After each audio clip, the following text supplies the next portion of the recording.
usual, like in 50 of the other episodes this year, the Bruins haven't lost a game since we last spoke to you. They're on a 7-game heater, rolling into Nashville tonight with a record of 57, 11, 5 overtime losses, 119 points, and a plus 118 goal differential. Connor did pose the question from the Inside the Rink account earlier, a couple months ago, would the Bruins have more points or a bet higher differential? And it is 1 apart, so I really don't know. I think it's going to end up being a differential. I took points. You guys both took differential. I think with it being 1 away now, I really think it's going to be differential, to be honest with you. But we'll see. I think the Bruins win most games by more than 1. So we'll see. But all the games recently have been real close. I know they have, and I mean, the reason why I took the differential, and I'm going to have to talk some shit in this, so let me get on my soapbox.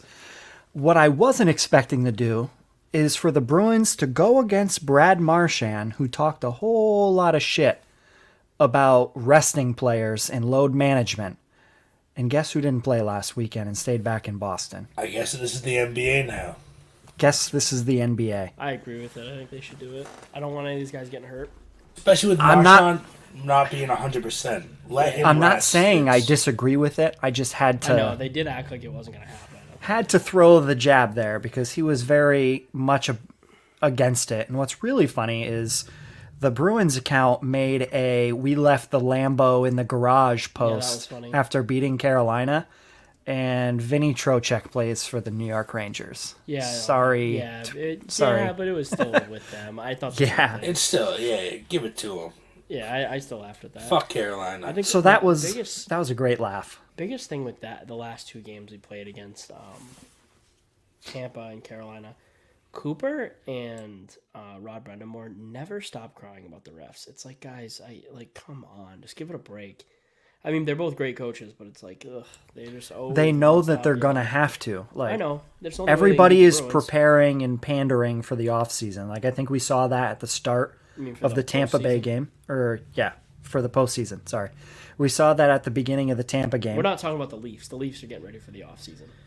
Yeah, they're already getting the 9 irons polished. But I was about to say the exact same thing. Were you going to say 9 iron, or what iron were you going to go with? I was going to say 9. Wow. Solid iron. I feel like that's the go-to thing, the 9 iron. Like, that's the most popular thing in golf. I think it's what Tiger Woods' wife hit him with. Oh! Ooh! Ouch, burn. I hope Tiger Woods never listens to this and hears that, which is probably easily not going to happen. Yeah, I'm a Tiger guy, but Tiger stan. Yeah, I think getting back to the hockey side this last weekend for the Bruins, the biggest takeaway for me is that the Bruins won against 2 of the best teams in the East with 3 of their best players not on the roster. And that was a big victory. I mean, they played against Tampa. They just didn't play against... Oh, it was just Carolina? Yeah, it was just Carolina. Yeah, it was just... They played against Lindholm, his foot's been hurting, so...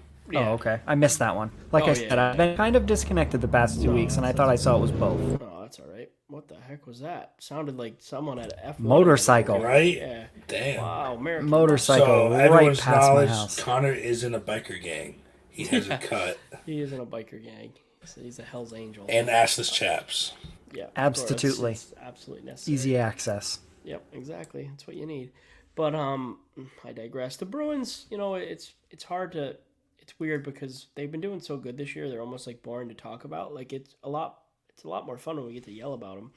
But one thing I really look at going to the playoffs, and it was Montgomery's comments the other day. So Olmark's going to start game 1, but he's not willing to say that Swayman's not going to play. I have a question for you two. I've been saving this for this. I didn't ask it all week. If the Bruins go up 2-0 in a series, do you think Swayman gets game 3? No. You don't? No. Just to give Olmark a rest? They've been doing it all year. Yeah, but I think that's a slippery slope. So it's, for me, and I've written about this on Inside the Rink, and I feel very strongly about this.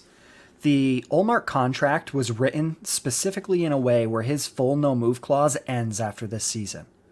Because Jeremy Swayman's contract is up, and he needs to be re-signed.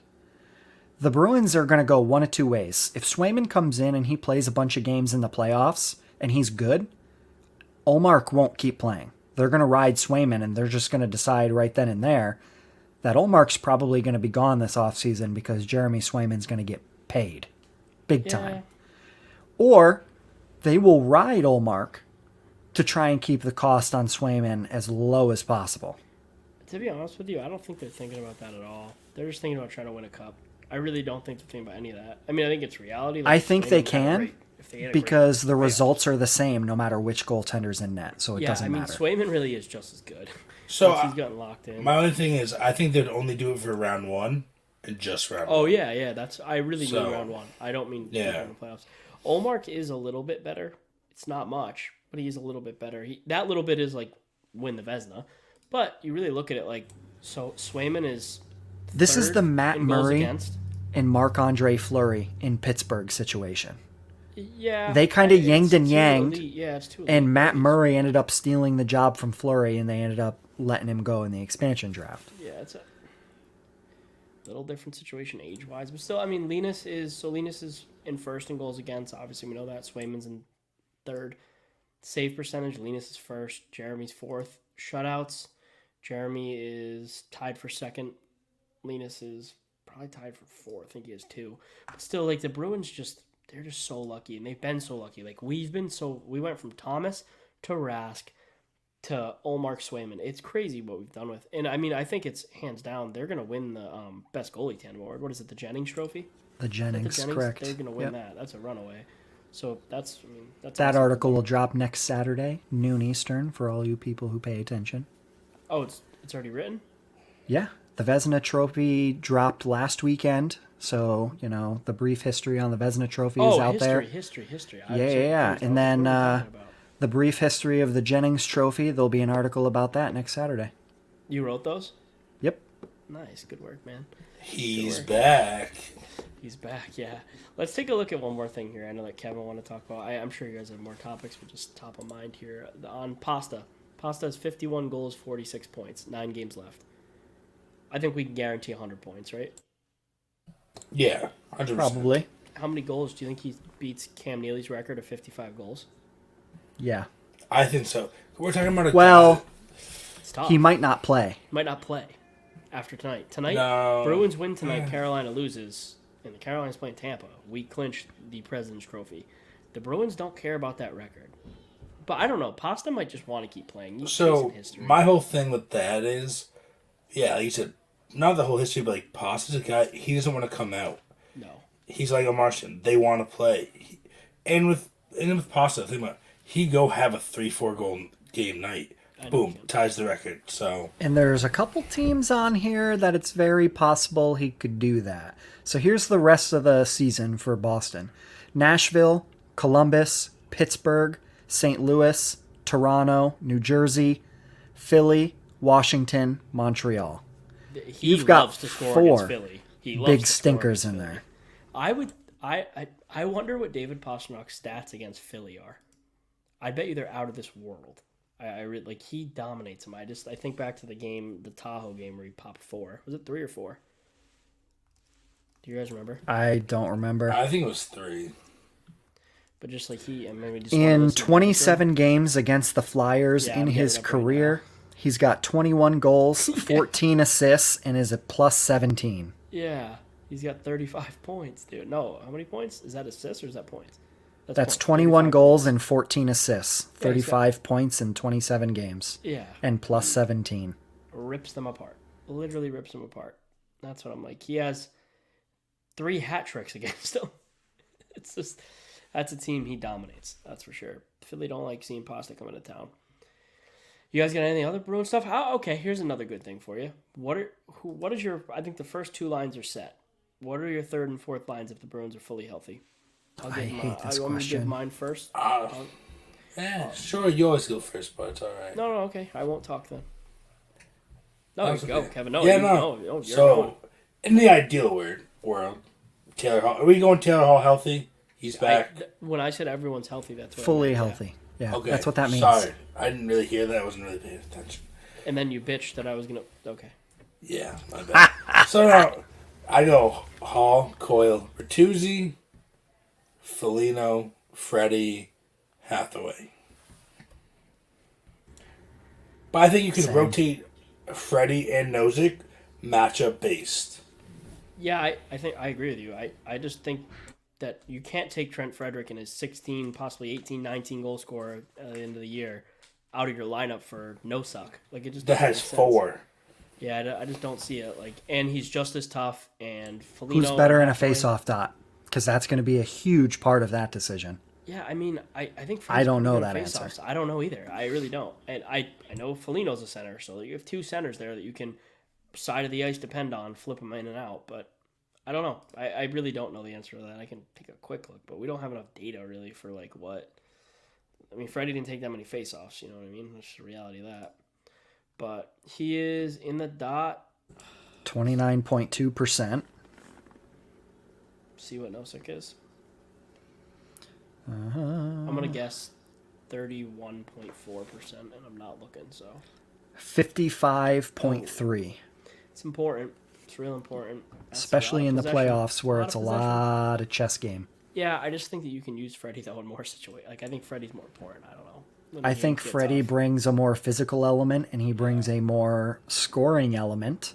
I think Nosek definitely wins, obviously, in the face-off department and Yeah. probably the defensive Depth ability. scoring. When the Bruins have the deep core they have and the goalie they have, depth scoring is what wins you a Stanley Cup. I think we agree with that, right? Like it's.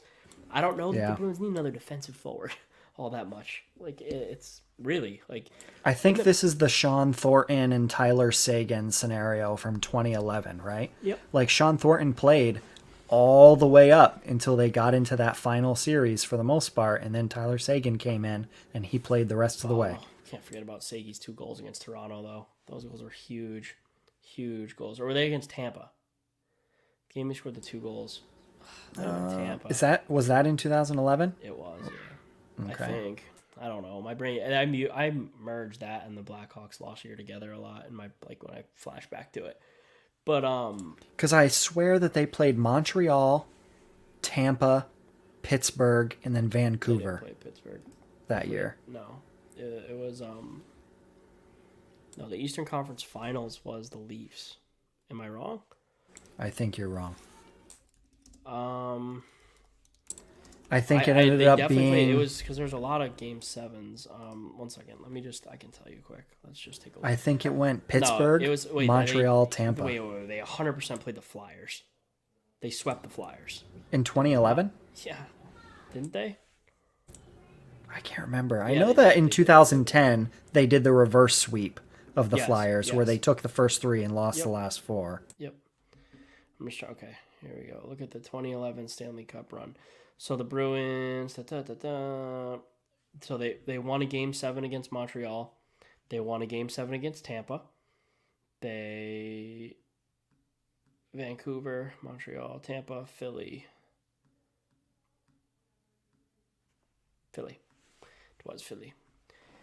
But I mean, I do just kind of wonder like what it's crazy because you know like going into this like one of those bottom 6 guys is going to be like they have a chance at making history and you just got to wait and see what it is. Like Sean Thornton, those guys forever are heroes in Boston for 2011. So let's see who's going to be the And next it's like guy. rolling a line of Felino, Freddie, and Hathaway. It's such a good That's third line. scary. That's like, what? And they're over your fourth line. Those dudes just banging out there for you.